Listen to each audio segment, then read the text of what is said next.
Soy David Cano, socio de AFI, director general de la gestora, y me acompaña Diego Mendoza, uno de nuestros gestores y, bueno, uno de los principales expertos en toda esta forma, como digo, de invertir en renta variable, que es el factor investing. La idea de la sesión de hoy es, bueno, pues en aproximadamente 40 minutos exponer en qué consiste. A lo largo de la sesión podéis hacernos preguntas a través del chat que intentaremos responder, y digo intentaremos porque no sé cuánto tiempo tendremos y porque no es fácil, ¿no? Contestar las preguntas del chat. En cualquier caso, bueno, pues lo que proponemos es que esas preguntas las vamos a contestar en un Q&A. Vamos a hacer un documento que vamos a subir a nuestro blog, el blog de nuestra gestora, y ahí daremos respuesta a las preguntas que nos transmitáis. Bueno, ¿qué es el factor investing y los orígenes? Los primeros investigadores sobre renta variable, sobre gestión de carteras, sobre mercados eficientes en los años 50, 60, pues Markovich, el CAPM, lo que nos venían a decir, el principal factor para invertir en renta variable, que la principal forma para obtener rentabilidad cuando uno construye carteras de renta variable era mediante la beta, era mediante la asunción de ese riesgo sistemático, de tal forma que una cartera con más beta obtenía una mayor rentabilidad. Bien, esa primera base, ese primer conocimiento muy útil, sin ninguna duda, allá por los años 50, a lo largo que ha ido pasando los años, nos hemos ido dando cuenta de que no era del todo cierto o de que era insuficiente. Las dos cosas, incierto y en otros momentos insuficiente. Como digo, no era del todo cierto, porque nos hemos dado cuenta de que no siempre las carteras con más beta consiguen más rentabilidad, sino incluso lo contrario. Hay una técnica de invertir en renta variable, low volatility, e invirtiendo en aquellas acciones que tienen menos volatilidad, conseguimos a medio y largo plazo rentabilidades más altas. Y esto ya es factor investing, una forma de aproximarnos a la inversión en renta variable buscando aquellas compañías que tienen menos volatilidad. Desde luego, es una crítica frontal a un modelo como el de CAPM. Pero es que la evidencia empírica, y luego Diego Mendoza nos lo va a demostrar, bueno, pues constata efectivamente invertir en acciones con poca volatilidad, con una beta inferior a 1, a medio y largo plazo, genera alfa. Por eso digo que el CAPM, esos modelos teóricos, en ocasiones hemos visto que no son del todo válidos. Pero es que además hemos visto a lo largo de todos estos años que hay otras variables, que hay otros parámetros que permiten generar alfa en las carteras de renta variable, que alejándote del benchmark consigues un plus de rentabilidad. Y es invirtiendo en aquellas compañías que tienen una serie de principios, que tienen una serie de parámetros. Por ejemplo, ROE, Return on Equity, es decir, rentabilidad sobre los fondos propios. Algo que no estaba en el modelo del CAPM y, como digo, nos dice que solo la beta es el único parámetro que el mercado remunera. Bueno, pues no es verdad. Sino que el return on equity, la rentabilidad sobre los fondos propios, es otra de las formas que tenemos para conseguir alfa. Eso es otro factor, factor investing, que es el llamado quality. ¿Qué será el quality? El quality, como digo, es invertir en aquellas compañías que tienen un mayor return on equity, que tienen más rentabilidad sobre los fondos propios, con una pequeña matización.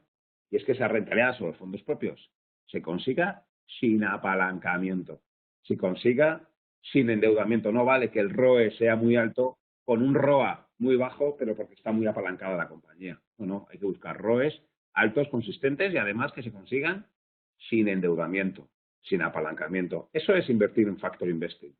Hemos visto ya un caso, low volatility. Hemos visto otro, quality. Pero no solo, hay otros factores que el mercado remunera a medio y largo plazo. Por ejemplo, el value. Este, sin ninguna duda, es el más conocido. Algunos piensan que el value es una cosa novedosa, que es algo, bueno, pues que está ahora de moda y que es algo nuevo y que es algo novedoso. No, no, esto lleva ya muchos años investigándose. Y esto lo conocéis. El value nos dice que el mercado, bueno, pues no sé si de forma paradójica o no, aquellas compañías que cotizan con unos ratios de valoración más bajos, a medio y largo plazo generan más rentabilidad.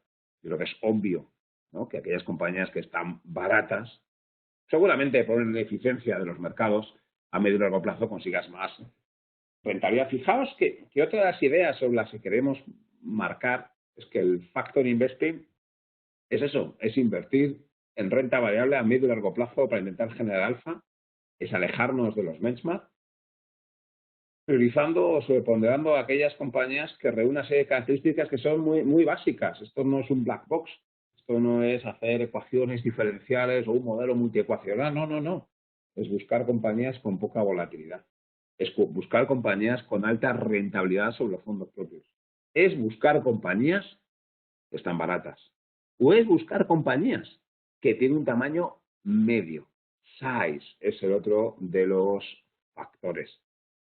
Las blue chip, las grandes compañías, las megacaps, a medio y largo plazo no baten al mercado. Ya lo han hecho, lo hicieron cuando eran compañías medianas y se fueron ganando capitalización.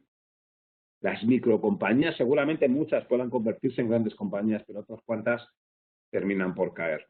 Bueno, ¿qué es lo que ha demostrado estudios durante estos años? Que aquellas compañías con un tamaño mediano, a medio y largo plazo, baten a los mercados financieros. Pues otro factor, incorporar size, incorporar en nuestra cartera compañías que tienen un tamaño medio. Y hay más factores. Hay otro factor que es momentum.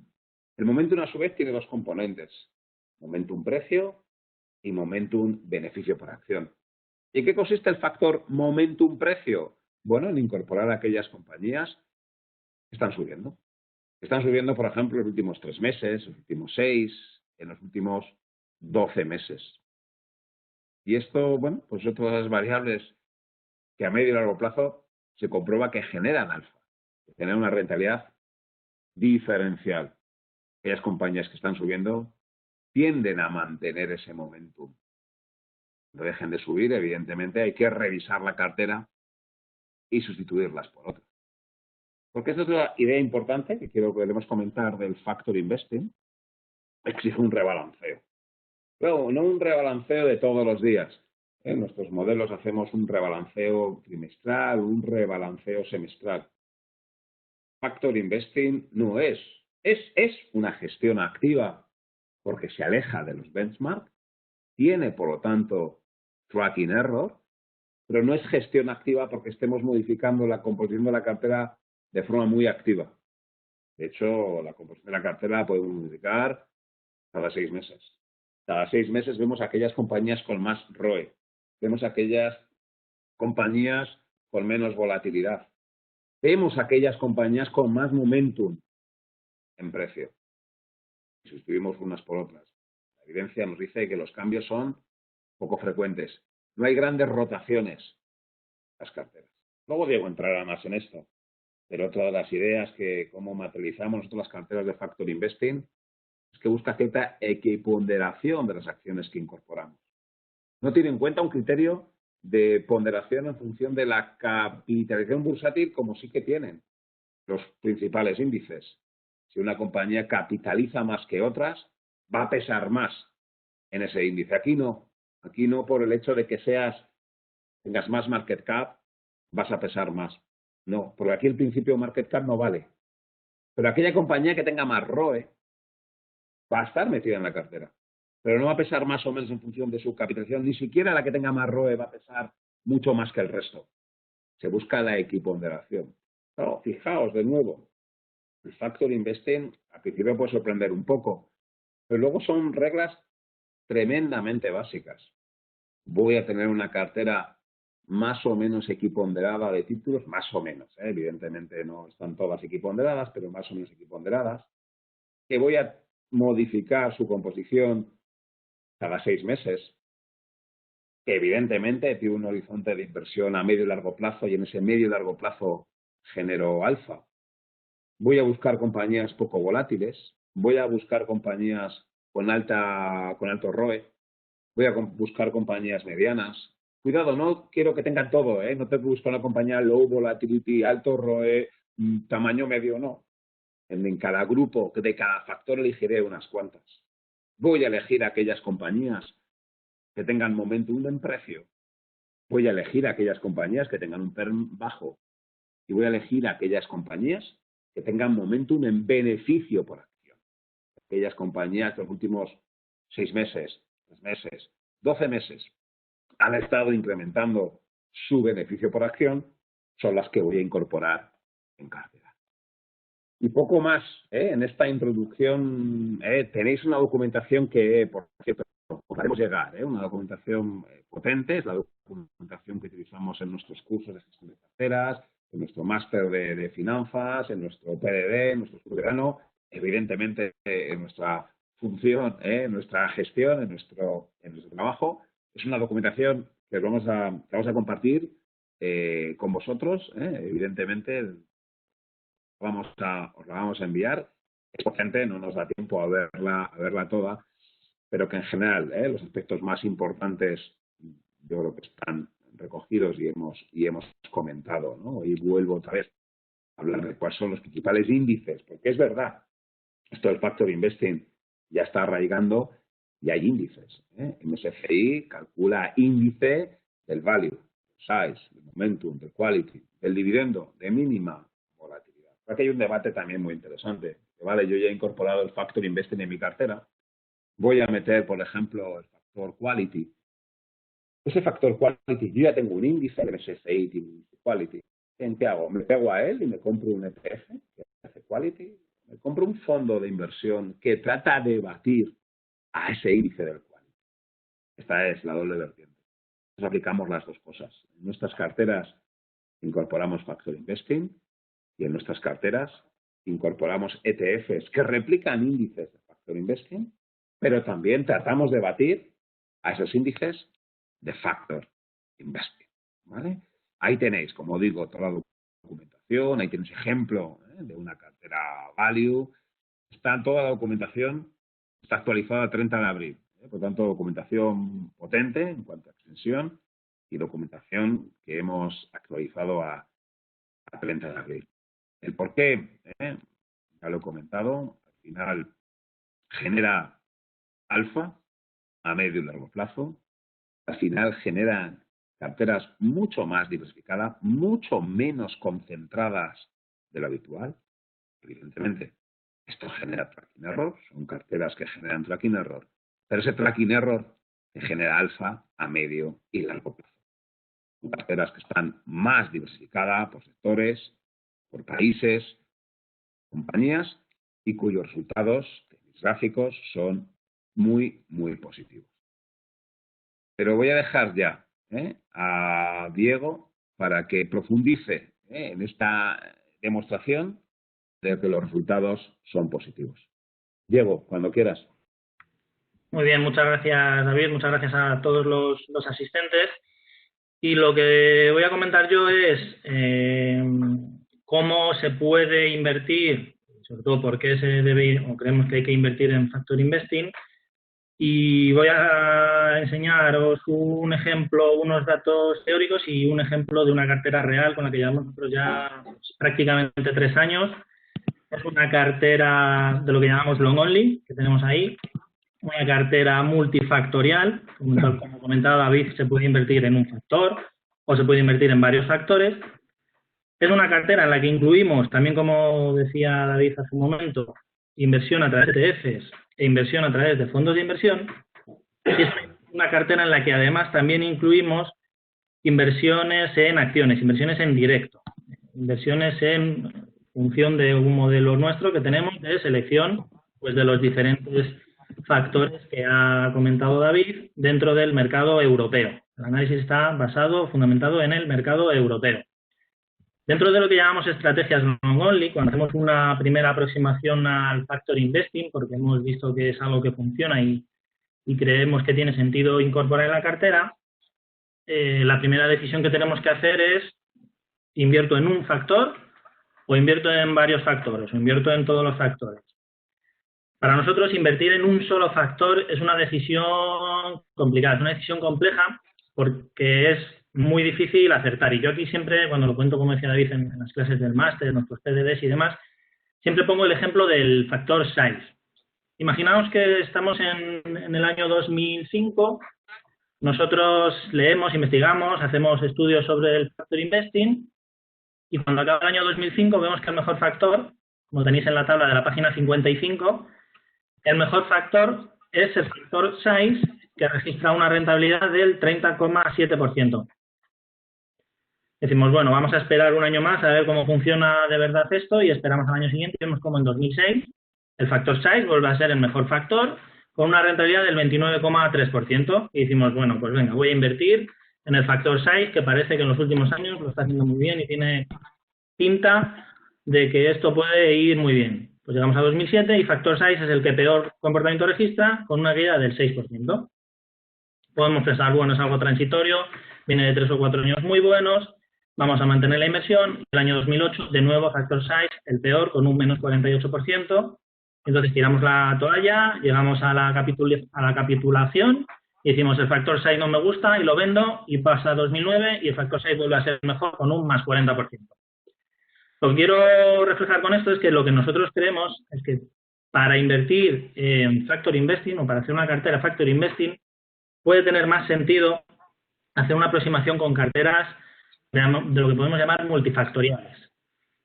¿Qué es una cartera multifactorial? Pues una cartera que incluye múltiples factores, como su nombre dice, una cartera en la que tengo exposición a diversos factores. Y la primera aproximación que puedo hacer es decir, bueno, yo aquí tengo 6 factores en los que puedo invertir a través de ETFs o futuros o fondos de inversión o acciones, y hago una cartera equiponderada de todos ellos. Trato de tomar exposición a todos esos factores.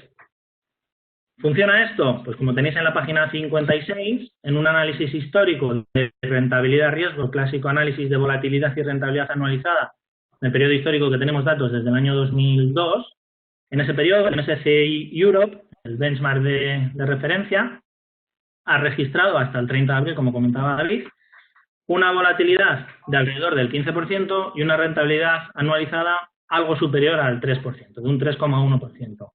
Pues bien, en este mismo periodo, esa cartera equiponderada de factores, esa cartera multifactor investing con el mismo peso en todos y cada uno de los factores, tiene a la vez menor volatilidad, con una volatilidad inferior al 14% y mayor rentabilidad anualizada, con una rentabilidad del 5% anualizada. Son 190 puntos básicos anualizados cada año de rentabilidad, que en los 20 años precedentes de datos, pues os podéis imaginar la rentabilidad acumulada, lo superior que es frente a un índice tradicional, frente a una inversión tradicional en renta variable. El menor riesgo y la mayor rentabilidad, pues como la mayoría probablemente sepáis, mirando un binomio rentabilidad-riesgo a través de un ratio como el ratio Sharpe, pues nos hace ver cómo ese binomio rentabilidad-riesgo en una cartera de factor investing es muy superior a la cartera tradicional, a la renta variable tradicional. En la página 57, ahí vemos ese ratio Sharpe históricamente y vemos cómo los diferentes factores tienen diferentes ratios Sharpe. Ahí vemos cómo históricamente momentum, minimum volatility o low volatility y quality registran ratios Sharpe más elevados, mientras que en este periodo histórico analizado, factores como el size, el yield o el value han registrado rentabilidades o ratios Sharpe, rentabilidades ajustadas por el riesgo, inferiores. Si avanzamos a la página 60, vemos lo que estamos consiguiendo al hacer esta cartera equiponderada. Cuando hacemos una cartera equiponderada, lo esperable es que no vayamos a tener nunca la mayor rentabilidad ni nunca la menor rentabilidad de todas las posibilidades. Como veis ahí, remarcado en azul algo más oscuro, lo que pone EW, de Equal Weighted, disculpad la terminología inglesa, pero es habitual verlo así, la cartera equiponderada, pues está siempre en el tercer, cuarto, quinto lugar, está en ese rango intermedio. Lo que nosotros hemos aprendido a lo largo del tiempo es que mantener ese rango intermedio, mantener esa menor dispersión en los resultados, sobre todo en los resultados negativos, hace que a medio y largo plazo la rentabilidad anualizada y la rentabilidad acumulada sea muy superior a la rentabilidad de otras alternativas. Una vez planteado esto, una vez planteado la cartera equiponderada y viendo que una cartera multifactorial, pues por lo menos en términos históricos, embate la evolución o la performance de un índice tradicional como el MSCI Europe, el paso siguiente que nosotros damos y que aplicamos en carteras recomendadas de nuestros clientes y en nuestras carteras que gestionamos es tratar de mejorar todavía un poco más este binomio o este buen comportamiento. En AFI, como sabéis, lo que nos gusta es analizar la economía y ligar nuestra visión económica, macroeconómica de mercados financieros de bancos centrales con el impacto que pueda tener en las variables financieras y de ahí extraer un posicionamiento recomendado. Entonces, lo que nos planteamos hace ya unos años fue tratar de aplicar un modelo de posicionamiento cíclico a esto que llamamos factor investing, a esto que llamamos multifactor investing. La página 63 lo que comentamos es ese ciclo económico que podemos dividir en 4 fases. Si contamos con herramientas, como ahora veremos, que nos permitan establecer o determinar o analizar en qué fase del ciclo nos encontramos y con ello hacemos un análisis histórico de según en qué fase del ciclo estamos en cada momento, qué factores lo pueden hacer mejor o peor, podemos tratar de ajustar, tratar de hacer pequeñas variaciones en esa cartera equiponderada con el objetivo de mejorar esa rentabilidad a medio y largo plazo. Lo que utilizamos desde la gestora de AFI, en la página 65 lo tenéis, es un indicador que elaboramos que llamamos AFI-CCI, un indicador compuesto de ciclo, que pues, como lógicamente la mayoría podréis esperar, el último dato que tenemos es bastante triste, por decirlo de alguna forma. Es un indicador que nos va dando señales de expansión o desaceleración, expansión o contracción. Tenemos un indicador que nos va a dar una señal de si la actividad está creciendo y una señal de si la actividad está decreciendo. Pero a la vez, cuando la actividad está creciendo, puede estar creciendo cada vez a mayor ritmo, creciendo con una aceleración, que es lo que ahí nosotros denominamos expansión, o puede estar creciendo, pero cada vez a un menor ritmo, que es lo que llamamos desaceleración, que es lo que habíamos tenido en los últimos 2 o 3 años. Seguramente hayáis oído hablar de la desaceleración de la actividad en la que estábamos inmersos durante los últimos 2 o 3 años. Y dentro del periodo contractivo, del periodo de caída de la actividad, podemos tener también 2 fases diferentes. Podemos tener una fase en la que la actividad cae y cada vez más, o cae pero está acelerando esa caída, que es lo que nosotros hemos llamado ahí contracción, o estamos cayendo pero ya estamos yendo hacia mejor situación. Estamos en lo que llamamos recuperación. El PIB cae un trimestre del 3%, el siguiente el 2% y el siguiente el 1%. La actividad sigue cayendo pero cada vez cae menos. Eso es lo que nosotros llamamos recuperación. Pues haciendo un análisis histórico de esos índices, de los diferentes factores, relacionándolo con las diferentes fases del ciclo, llegamos a la conclusión, como se ve en la página 66, que al igual que en la inversión tradicional, que podemos hablar de sectores, que hay sectores más cíclicos y sectores más defensivos, pues también nos damos cuenta de que hay factores que por su propia elaboración, por las características de su composición, pues son unos más defensivos y otros son más cíclicos. Factores más defensivos son el quality, el minimum volatility o el momentum. Pues queda claro que el minimum volatility o el quality, como decía David, en las empresas quality, que son aquellas rentables, con poco apalancamiento, con una variabilidad escasa en sus beneficios, pues en una fase recesiva o de desaceleración de la actividad, pues tendrán un mejor comportamiento y de ahí su menor relación, su menor correlación con indicadores del ciclo económico. Al revés pasa con factor como value o factor size, son más cíclicos, son más sensibles al momento cíclico en el que estamos. Por lo tanto, como digo, si contamos con una herramienta que nos sirva para determinar primero en qué fase del ciclo estamos, podemos aplicarla para seleccionar unos factores en los que invertir y con ello elaborar unas carteras. Si veis en la página 72, ahí lo que nosotros hemos hecho es, con datos históricos de esas rentabilidades en las diferentes fases del ciclo económico, lo que hacemos es, partiendo de esas carteras equiponderadas, hacemos una optimización, en la página 72, hacemos una optimización con matices para que nos salgan carteras un poco más, no sé si decir razonables o cómo decirlo, cuando hacemos una optimización hay que poner, o muchas veces nos vemos forzados a poner determinadas restricciones y condiciones para que no nos salga, pues, por ejemplo, en recuperación, que nos sale que el factor momentum es el que mayor peso pueda tener, pues a lo mejor si no ponemos restricciones nos dice la optimización que tenemos que tener el 85% en el factor momentum. Lo que nosotros tratamos de hacer aquí, y que es posible que haya otra cartera que pueda ser óptima o que pueda tener mejores resultados que estas, lo que nosotros tratamos es de alejarnos lo menos posible o partir de esas carteras psicoponderadas y subir el peso en aquellos factores que mejor lo hacen en cada una de las fases del ciclo y bajar el peso en aquellos factores que mejor lo hacen en otras, que peor lo hacen, perdón, en esas fases del ciclo. Ahora mismo...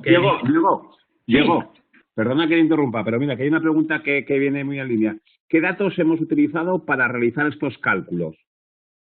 ¿Cómo medimos la performance? Ahí lo que hemos cogido es toda la serie, bueno, no toda la serie histórica, tenemos datos históricos desde el año 2002 de los índices de MSCI de factores de Europa, los 6 que tenéis ahí.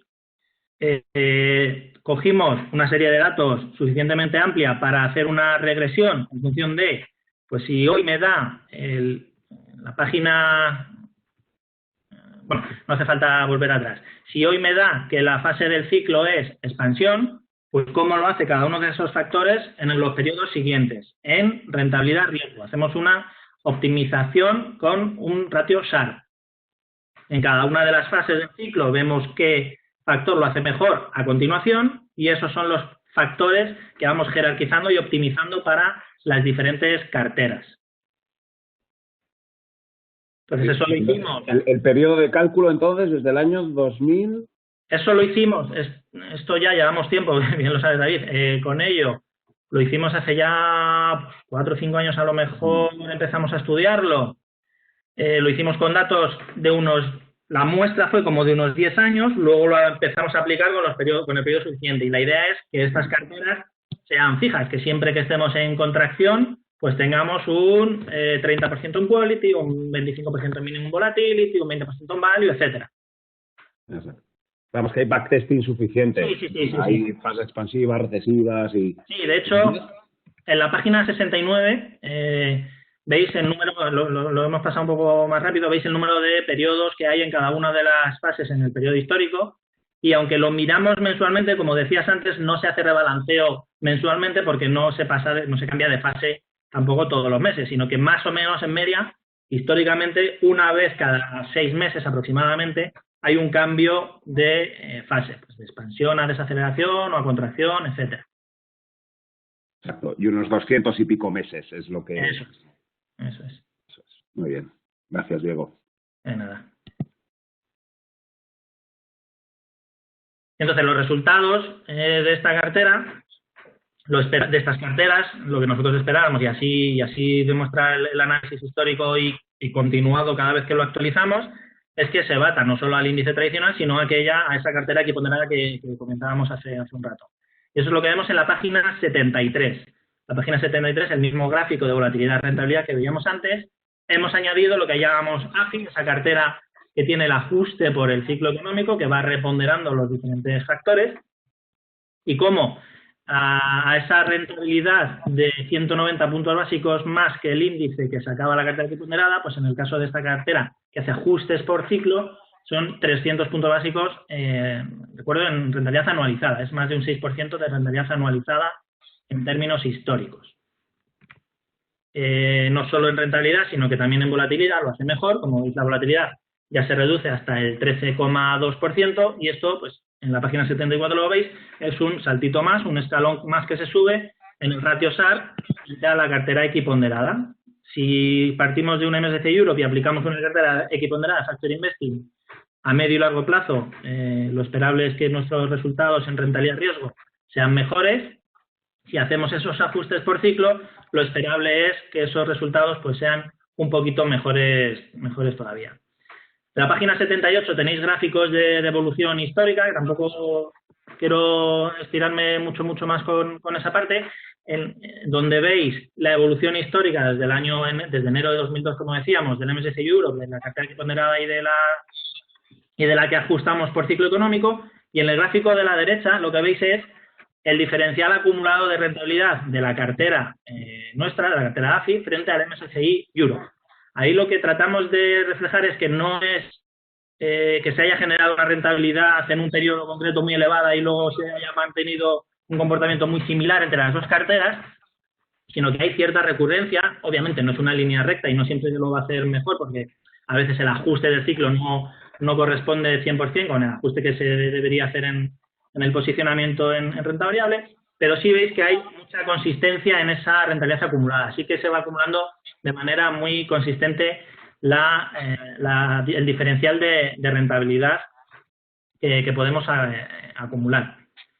Y lo que nosotros nos hemos dado cuenta también con multitud de análisis que hemos hecho históricos en este sentido, es que la clave de este mejor comportamiento a largo plazo no es tanto que también hacerlo bien en mercados alcistas como hacerlo bien en mercados bajistas. Esto es lo que tenéis en la página 79 y en adelante. Ahí lo que comentamos es, el concepto, no sé si conocéis o no, es lo que se llama el down capture y el up capture. ¿Esto qué es? Lo que puede parecer complicado, pero es muy sencillo. En la página 80 tenéis los resultados. Lo que cogemos es mensualmente las rentabilidades de cada uno de los factores y del índice europeo y cogemos cuando el mercado, cuando el MSCI Europe tiene un mes positivo y cuando el MSCI Europe tiene un mes negativo. Y lo que hacemos es la media de todas esas rentabilidades. La media de las rentabilidades de los meses positivos del índice y la media de las rentabilidades de los meses negativos del índice. Y hacemos lo mismo para los factores y las carteras que hemos hecho. Ahí en la página 80 veis, por ejemplo, que la rentabilidad media cuando el MSCI Europe sube es de un 3,2% y la rentabilidad media cuando el MSCI Europe baja es de un menos 3,5%.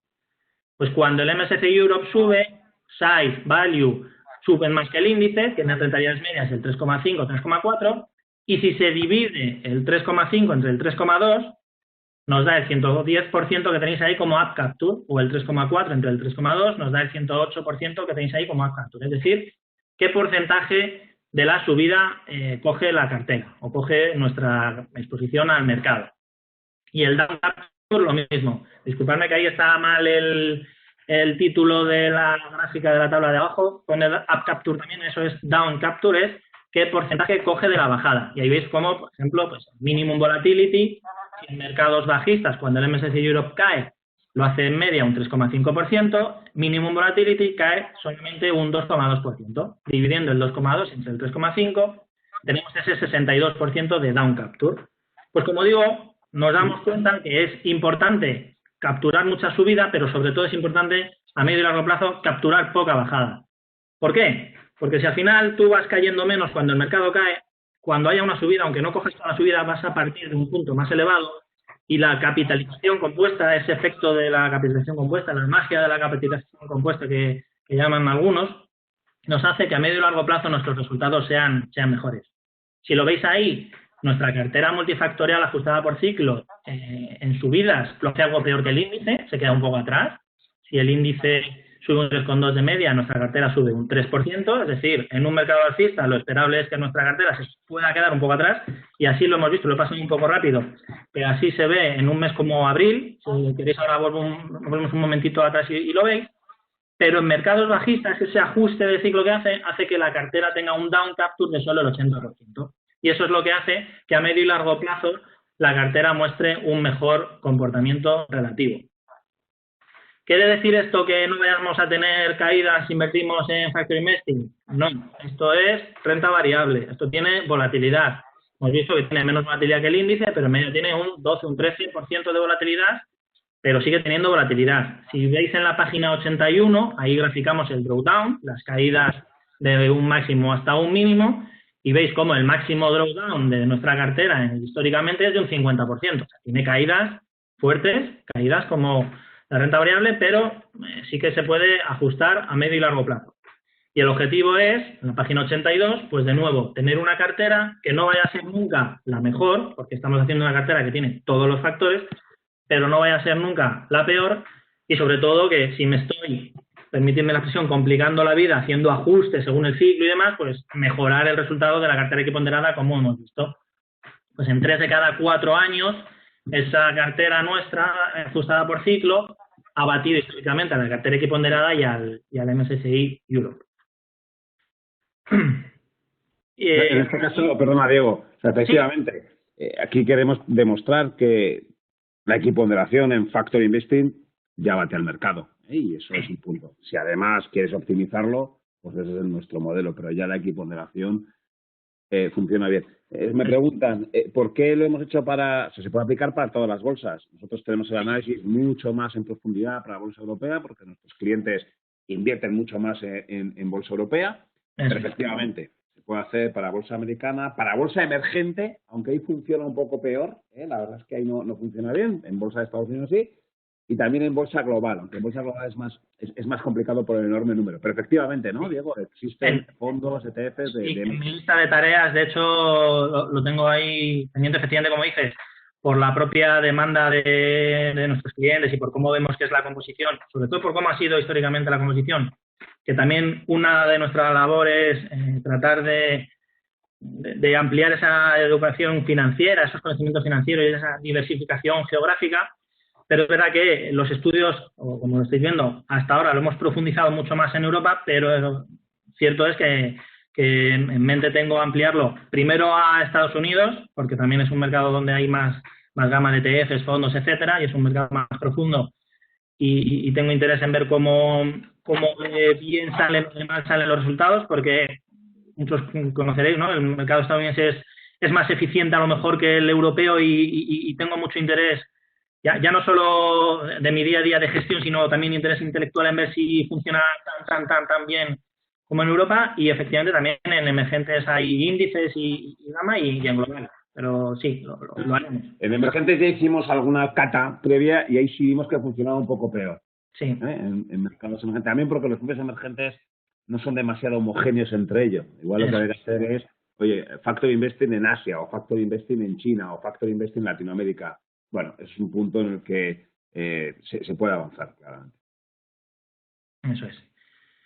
Y hasta aquí la parte, como decía, de teórica, simulación histórica, pero con datos reales de índices, y como ya veis, que si quisierais replicar ese comportamiento prácticamente al 100%, existen ETFs que replican esos índices, existen fondos que tratan de batir esos índices, pero esto es el Excel, el papel, y todos sabemos que muchas veces luego en la vida real pues no sale tan bonito. Y por eso lo que hemos traído en la página 85 en adelante es un ejemplo que, como digo, ya llevamos casi 3 años haciendo un seguimiento y una implementación de una cartera multifactorial.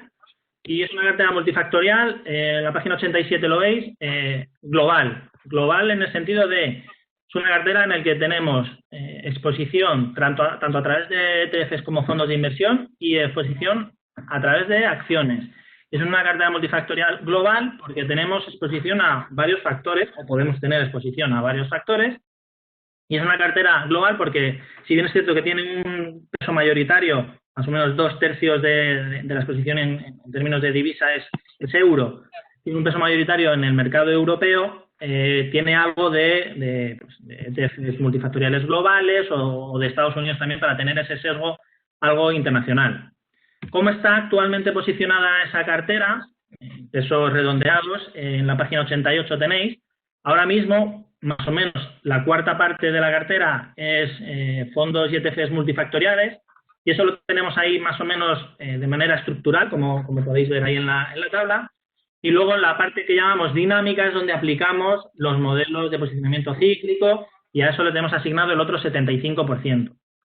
Siempre tratamos que de ese 75%, 30 puntos porcentuales del total de la cartera lo aplicamos a través de nuestro modelo de selección de acciones, que actualmente cogemos Low Volatility, y el resto lo hacemos también a través de fondos y ETFs. En este caso tenemos Quality por el posicionamiento cíclico y tenemos Size también por diversificar un poco en este contexto en el que la recesión ha sido tan sobrevenida, y por tener esa diversificación de empresas mid-cap que creemos que puede en los próximos meses aportar algo de diversificación y puede tener buenos resultados. Y ahí tenemos pues un 20 en Quality y un 25 en Size.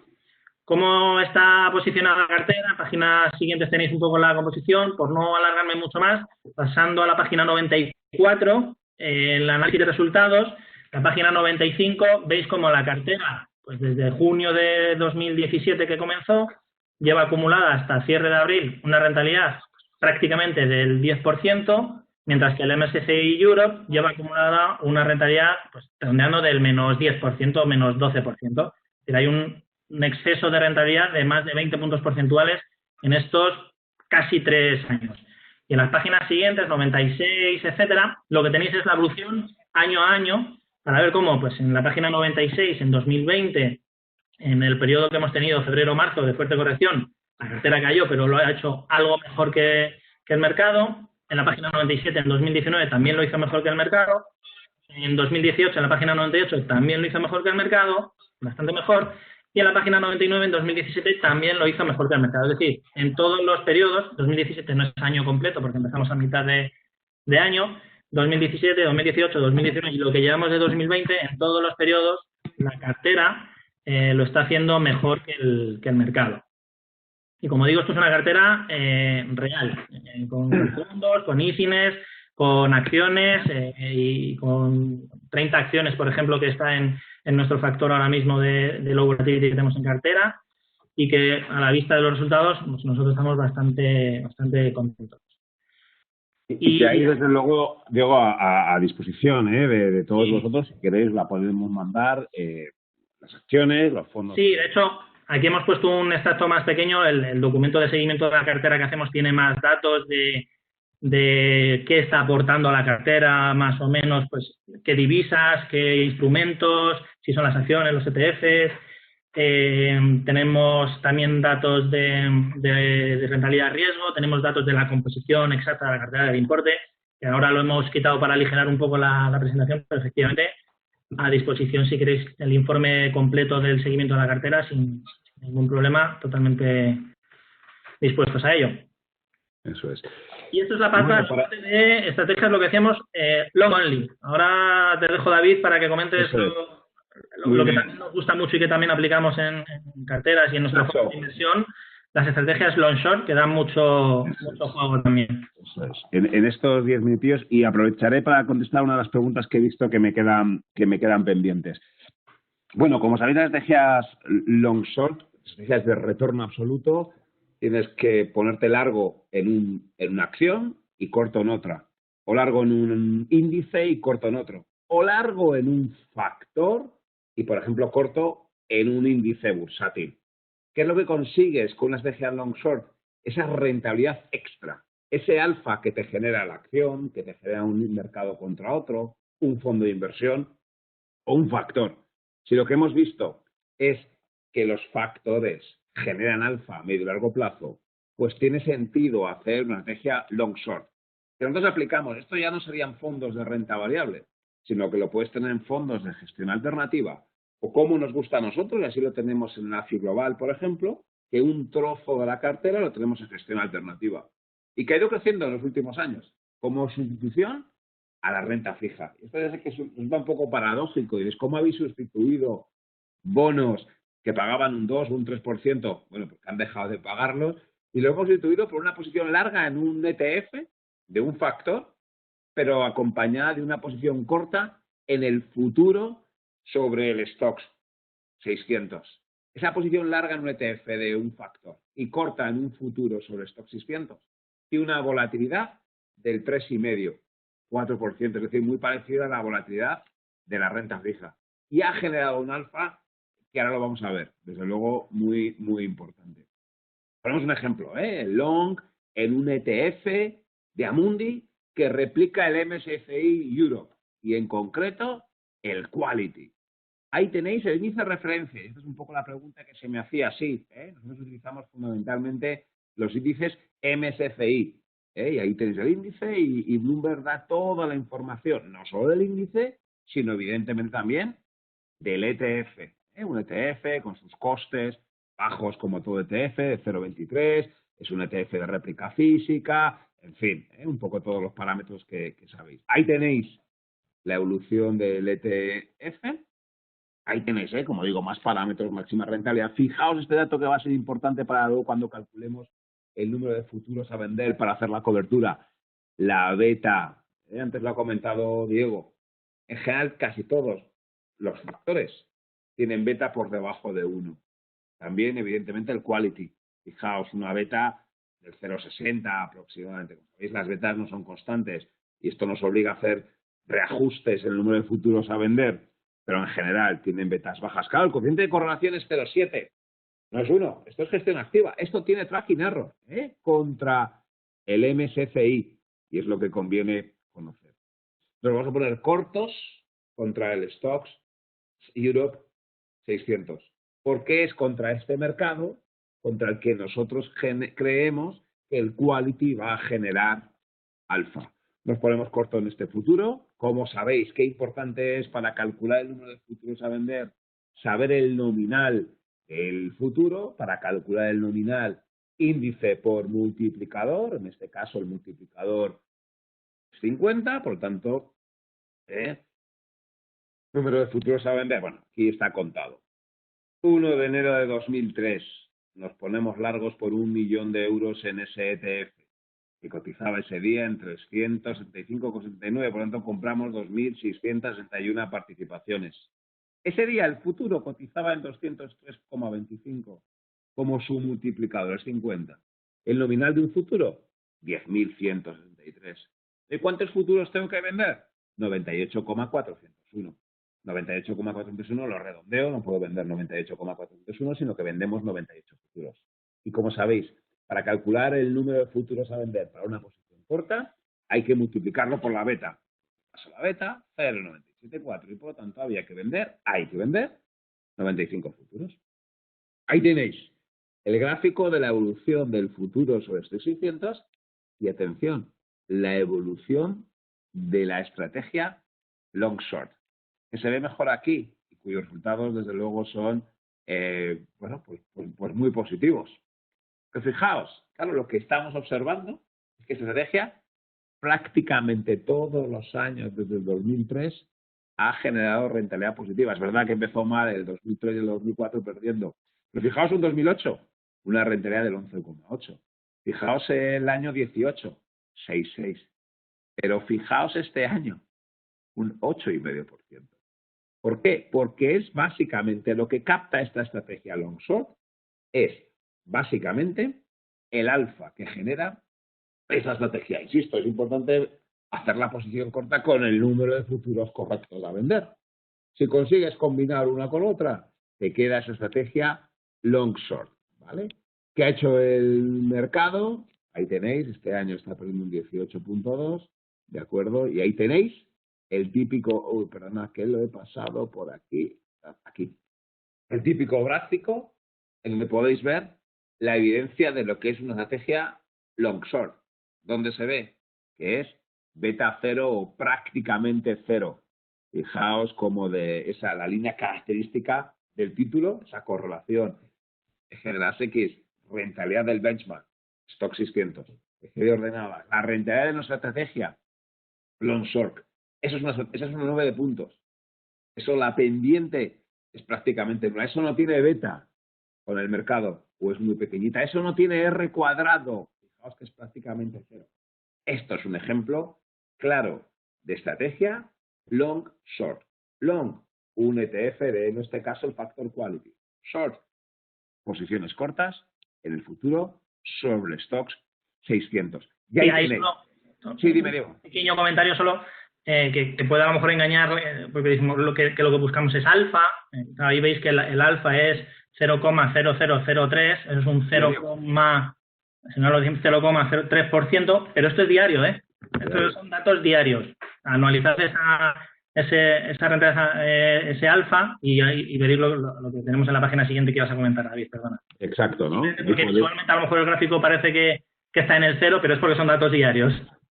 Exacto. Yo quería llamar la atención sobre esto, que es beta cero, eso es que es neutral, y eso lo veo en la R cuadrado prácticamente cero, en que la beta prácticamente es cero, y efectivamente, me genera falla ya. O sea, a mí lo que me encantaría, claro, es que toda esa nube de puntos estuviera por arriba, en estos dos cuadrantes, sería fenomenal, y es que todos los días la estrategia ganar. Cuidado, hay días en donde esta estrategia sale mal. ¿Qué día sale mal? Bueno, pues sale mal, por ejemplo, en el cuadrante inferior derecho. Son días en los que el mercado sube y, sin embargo, esa estrategia long short no funciona. Bueno, es verdad, pero estos días son menos. Son más los días, por ejemplo, y fijaos, el cuadrante que más gusta es el cuadrante superior izquierdo. El mercado cae, pero la estrategia long short tiene rentabilidad positiva. Y en cualquier caso, como digo, esa nube de puntos, ¿no? Tenemos más ejemplos. Otro es factor contra factor.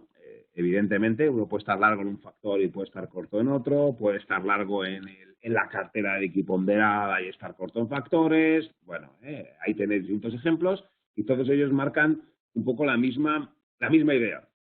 Estrategia long short, beta cero, R cuadrado prácticamente cero y generación de. Debemos ser muy disciplinados con el tiempo para que a las 8 podamos salir al aplauso, pero dejadme 2 minutos que nos quedan para que yo haga un poco las conclusiones de lo que queríamos comentar. Lo que queríamos comentar es Factor Investing, es una forma de invertir en renta variable. Se aleja de algunas cosas convencionales, como es el tamaño de una compañía. No buscamos un índice que se pegue al market cap y que sobrepondere a aquellas compañías más grandes, sino que buscamos compañías que tienen criterios fundamentales muy lógicos, value, quality, y además que tengan poco volátiles, porque no es cierto que a más beta, más rentabilidad, sino que en ocasiones al revés. Es una de las paradojas. Y además vemos que otras que tal vez, desde un punto de vista fundamental, nos encajan menos, tal vez, ¿no? Como momentum precio, al final funciona el momentum beneficio por acción. Tiene sentido a medio y largo plazo. Esto es bolsa. Si la bolsa cae, estas estrategias pierden, pero pierden menos. Y si suben, no necesariamente suben menos. Pero es verdad, cuando mejor se comportan es en momentos de caída, porque tienen menos beta, porque resisten mucho mejor. Y esto es clave en la estrategia, en la gestión de carteras a medio y largo plazo. La clave para batir al mercado no consiste tanto en subir mucho cuando el mercado sube, está bien, sino en no caer tanto cuando el mercado cae. Esta es la gran clave a medio y largo plazo. Y ahí es donde funcionan muy bien las estrategias Factor Investing. Unas mejor que otras, como ha comentado Diego, unas tienen más correlación que otras con el ciclo económico. Debemos reconocer todas las que más nos gustan, Slow Volatility y Quality. Son con las que más cómodos nos sentimos, con las que más hemos probado. Hemos probado con Europa, se nos comentaba. ¿Se puede aplicar a Estados Unidos? Sí. ¿Al mundo? También. ¿Se puede ser gestor pasivo dentro del Factor Investing? También. ¿Se puede ser activo? Sí. Hay ETFs, pero también hay fondos de inversión. Aquí, por no dar nombres, nosotros tenemos una lista, evidentemente, de fondos de inversión que buscan batir a los índices. Y que hay, además, otro componente. Las estrategias long short, que básicamente buscan capturar ese alfa. Que si yo meto una posición larga en un ETF quality que puede tener una volatilidad de 15 y corta en un futuro sobre stock que puede tener una volatilidad de 20, la combinación me sale una volatilidad baja del 5%.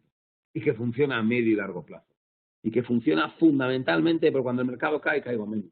Y ese es el alfa que me va metiendo. Y también cuando sube, en medio y largo plazo, me da algo más. Paramos aquí, para ser disciplinados con el tiempo. Os mandaremos el vídeo. Estamos a vuestra total disposición para profundizar en lo que queráis del Factor Investing, un tema que a Diego y a mí personalmente nos apasiona, que lo utilizamos en nuestra gestora y como digo, estaremos a vuestra disposición encantados. Muchísimas gracias por vuestra atención y aquí terminamos. Un abrazo fuerte. Muchas gracias a todos.